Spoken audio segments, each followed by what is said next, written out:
Today I want to show you how to turn this into this. So don't go anywhere.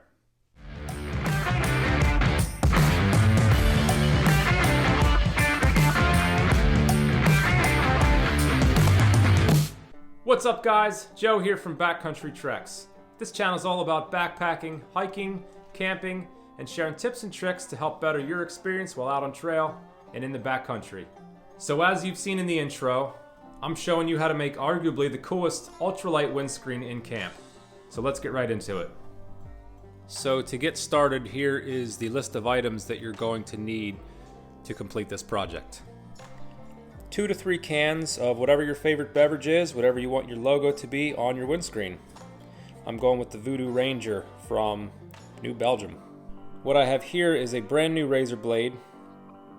I recommend using the brand new one because obviously it's nice and sharp and will cut through the tin cans or the aluminum cans nice and easily. I have it screwed down to just a little piece of wood here so that when I go to make my cuts,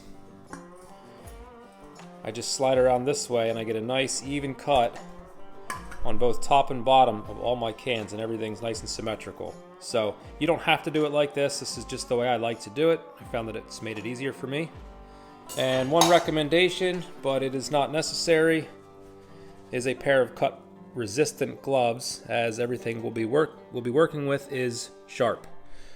So up to you, your life, do what you like.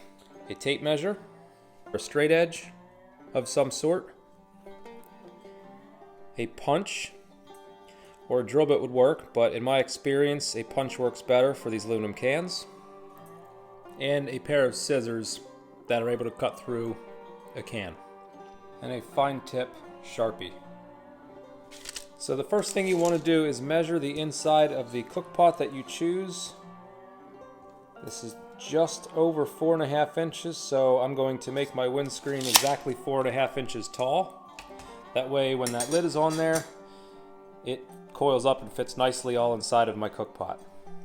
The next step would be to go ahead and cut nice and evenly around the base of that can. To expedite this process, I will be back when I have all of my cans cut around both the base and the top. Make sure you pull that tab off so it doesn't get in the way of making a nice flat spin. But I'll be back when all that's done. And once you get that scored far enough with that blade, you can just real easily kind of nice and gently just work that around. It should come off nice and clean for you, like so. Alright, so now hopefully you have successfully cut your cans. They should look something like this when you're done. Next thing we want to do is cut these so that they open up into a sheet. So I like to find a place on the can. This can has a nice line here. I'm going to cut as straight as I can all the way up that line on all 3 of my cans. So once you get all 3 cans to this point, again, be careful, this stuff is sharp, that's why I'm wearing these gloves. It's gonna want to keep coiling up on you and maintain that shape of that can. Go ahead and take this the opposite way it wants to coil, gently over a countertop or whatever. Just work it a little bit, and it'll lose some of that. It'll lose some of that spring back. Be a little easier to work with. Once you have your cans to this point where it's more or less just a sheet of aluminum, again, be careful, this is really sharp on these edges. I went ahead and I marked a 1/2 inch in from one side of the can. It doesn't matter which side, whichever one you want to do. Then this is where the straight edge comes in. I lay that straight edge right on that 1/2 inch mark on either side there, and that allows me to fold over that straight edge and get a nice even fold there. You don't want to crease this just yet. Leave that little bit of room there. You'll see why here in a minute. You then want to take your second can and make that 1/2 inch fold towards the outside of your can. So you have one can that is folding towards the inside and one that is folding towards the outside. I'm going to go ahead once you have that done and slide those two folds together to join to make it as one can. You can go ahead then and again, don't crease this really hard, but just press to make that fold a little tighter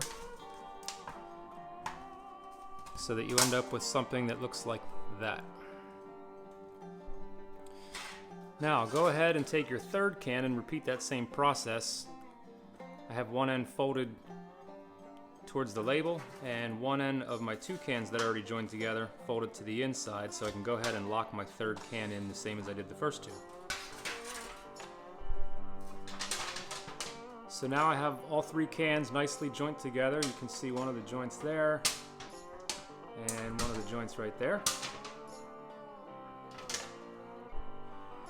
Now this particular cook pot being a little bit bigger around is why I had to go ahead and use 3 cans. You want to make sure, don't worry about the shape of your windscreen just yet, but you want to make sure that you're not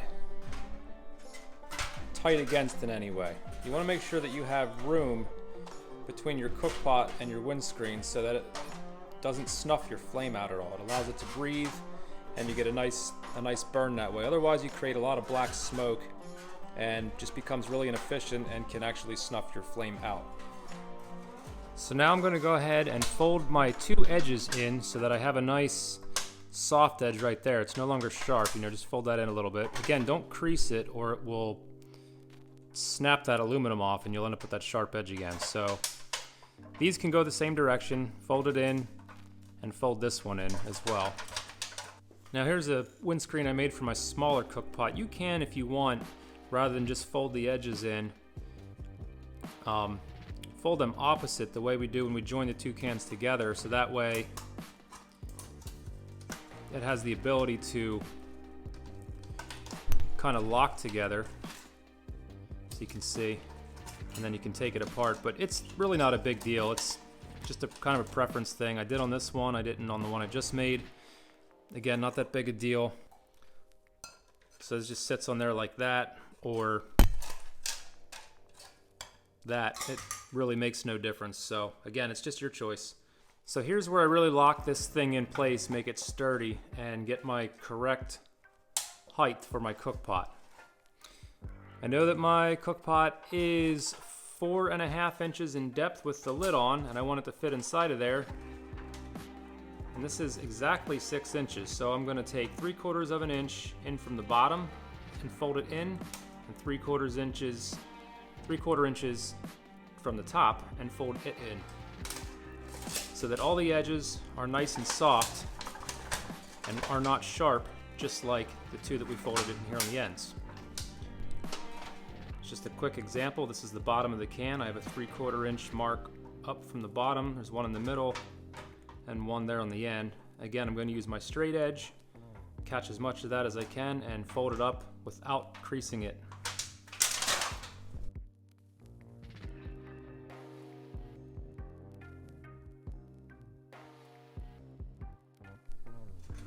So that's what that should look like once you complete that step. You have your sides folded in, the top and bottom folded in. Now this thing has really lost its shape. It's pretty just flat. So what we want to do is gently and carefully over the edge of a counter or whatever, some kind of an edge, take and roll it so that it wants to coil back up into its original shape. So there's the windscreen. I just been working it a little bit, put some shape back into it. It wants to snap back, which is what you want, without it going too far. Double check, roll this thing up and double check that it fits properly inside of your cook pot.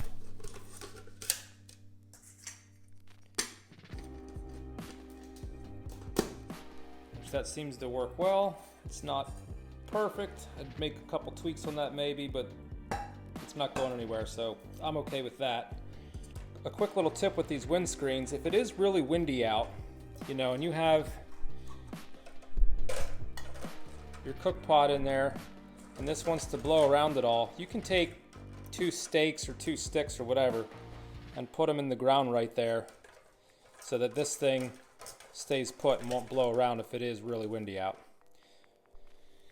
Now this is almost done. The final step, this is where the punch comes in, is to, along this bottom edge where you have it folded over, take your punch and every, I don't know, you decide for yourself, but every so often just punch a little hole in there. I don't know if these are really necessary or not. That's just the way I've always learned how to do them, and it works well, so I'm going to keep doing it. Also, the more material you're cutting away, the lighter this thing gets, right? I mean, I know that's nothing, but it's something. So I'm going to go ahead and, like I said, every, I don't know, I'll probably put another one right there, and just try to evenly space them out. If you want to go as far as measuring and making sure that they are, you know, perfect distance and all that, feel free. I'm just going to eyeball it. It's not that important to me, and should work well. Well, there is my final product. I'm happy with it. It'll work well. Make sure you leave some space around the circumference so that that thing has room to breathe. Pop your holes in the bottom. Good to go. So yeah, that's pretty much it. I got my windscreen, my little Fancy Feast stove that I made. If you're interested on how to make one of these things are awesome. I'll leave a link. Show you how to make one of those. I usually leave a hanky or some kind of microfiber cloth in the bottom there. Keeps things from rattling around too much, and good for cleanup. Got my lighter. Everything fits inside of there. Really nice little setup. Well, that's it, everyone. An ultra-light, ultra-cheap, ultra-effective windscreen to add to your kit. If you found this video helpful, remember to hit that like button and consider subscribing. As always, be safe, be prepared, and go out there and enjoy exploring all the beauty that this world has to offer. Thanks again for joining me here on Backcountry Treks, and I will see you on the next one.